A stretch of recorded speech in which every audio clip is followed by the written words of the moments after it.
Shalom saudara yang saya kasih di dalam Yesus Kristus. Alkitab berkata dalam Roma 3:23, semua orang telah berbuat dosa dan telah kehilangan kemuliaan Allah. Manusia adalah keturunan orang berdosa sejak daripada Adam dan Hawa. Benih dosa ada di dalam hidup manusia turun-temurun sampai hari ini. Alkitab berkata manusia tidak dapat menyelamatkan dirinya sendiri. Dalam Roma 6 ayat 23, upah dosa adalah maut.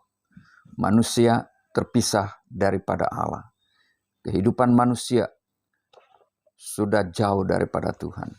Saudara yang sekasih dalam Yesus Kristus, karena dosa manusia dan tidak ada seorang pun yang dapat menyelamatkan manusia, maka Allah turun ke dalam dunia mencari kita, mencari manusia yang berdosa. Dia ingin menyelamatkan manusia daripada hukuman dosa. Bagaimana caranya supaya manusia dapat diselamatkan?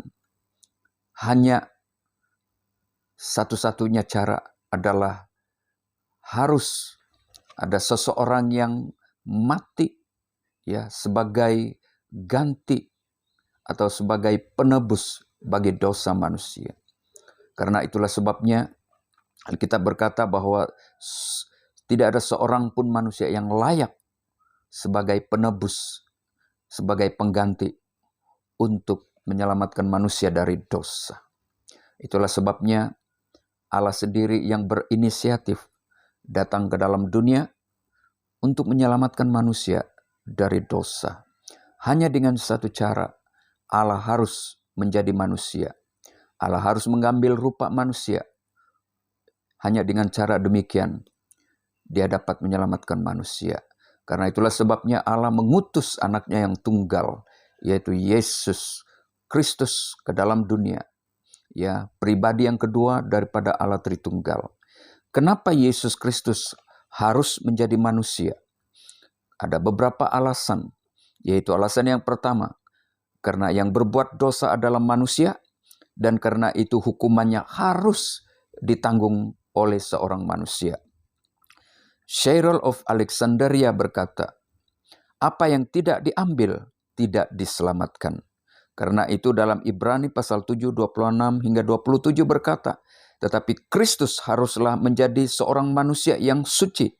Karena kalau ia sendiri berdosa, ia tidak boleh menebus dosa kita. Poin yang kedua, supaya boleh menjadi pengantara antara Allah dan manusia. Alasan yang kedua, mengapa Yesus harus menjadi manusia adalah supaya boleh menjadi pengantara antara Allah dan manusia. Dalam 1 Timotius 2:5 berkata, karena Allah itu Esa dan Esa pula dia yang menjadi pengantara antara Allah dan manusia, yaitu manusia Kristus Yesus. Dalam terjemahan lama, dia berkata, karena Allah itu hanya satu dan pengantara pun satu di antara Allah dengan manusia, maka ia pun manusia juga, yaitu Kristus Yesus. Alasan yang ketiga, kenapa Kristus Yesus harus menjadi manusia, yaitu supaya ia boleh merasakan pencobaan dan penderitaan yang dialami oleh manusia. Demikian ia boleh bersimpati terhadap manusia yang menderita dan yang dicobai dan boleh menolong mereka. Itu dalam Ibrani 2 ayat 17 dan 18. Dalam Ibrani pasal 2 ayat 17 berkata, itulah sebabnya maka dalam segala hal ia harus disamakan dengan saudara-saudaranya supaya ia menjadi imam besar yang menaruh belas kasihan dan yang setia kepada Allah untuk mendamaikan dosa seluruh bangsa.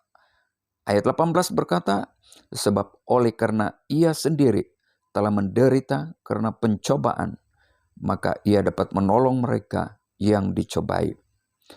Ibrani pasal 4 ayat yang ke-15, sebab imam besar yang kita punya bukanlah imam besar yang tidak dapat turut merasakan kelemahan-kelemahan kita. Sebaliknya, sama dengan kita, ia dicobai hanya tidak berbuat dosa.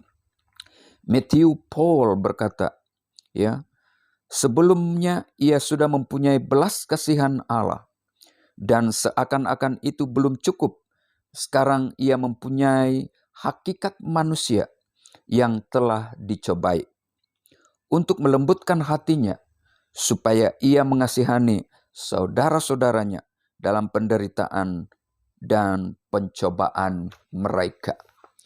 Nah, alasan yang keempat dan yang terakhir, ya, kenapa Yesus Kristus harus menjadi manusia walaupun dia itu adalah Allah? Supaya ia boleh menjadi teladan bagi manusia.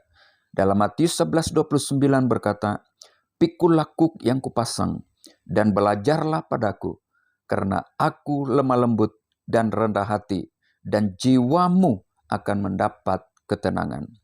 Dalam Yohanes pasal 13 ayat 14 dan 15, ayat 14 berkata, "Jadi jikalau aku membasuh kakimu, aku yang adalah Tuhan dan gurumu, maka kamu pun wajib saling membasuh kakimu." Ayat yang ke-15, "Sebab aku telah memberikan suatu teladan kepada kamu, supaya kamu juga berbuat sama seperti yang telah kuperbuat kepadamu." Dalam Filipi pasal 2 ayat 5 hingga 8 berkata, "Hendaklah kamu dalam hidupmu bersama menaruh pikiran dan perasaan yang terdapat juga di dalam Kristus Yesus." Ayat yang ke-6, "Yang walaupun dalam rupa Allah tidak menganggap kesetaraan dengan Allah itu sebagai milik yang harus dipertahankan." Ayat yang ke-7 berkata, "Melainkan telah mengosongkan dirinya sendiri dan mengambil rupa seorang hamba dan menjadi sama dengan manusia." Ayat 8, "Dan dalam keadaan sebagai manusia, ia telah merendahkan dirinya dan taat sampai mati, bahkan sampai mati di kayu salib." Dalam 1 Petrus 2:21, "Sebab untuk itulah kamu dipanggil, karena Kristus pun telah menderita untuk kamu dan telah meninggalkan teladan bagimu, supaya kamu mengikuti jejaknya." Kalau ia tetap sebagai Allah, maka bagaimanapun sucinya ia hidup, ia tidak boleh menjadi teladan bagi manusia. Karena manusia tidak boleh melihat dia, tetapi dengan ia sudah menjadi manusia, maka manusia boleh melihat kehidupannya yang suci dan meneladaninya. Kita bersyukur karena bukan manusia yang mencari Allah, tetapi Allah yang datang mencari kita melalui Yesus Kristus. Dia adalah Tuhan, dia adalah Allah, pribadi kedua dari Allah Tritunggal. Ya, datang hanya untuk menyelamatkan saudara dan saya dari hukuman dosa. Tuhan memberkati. Shalom.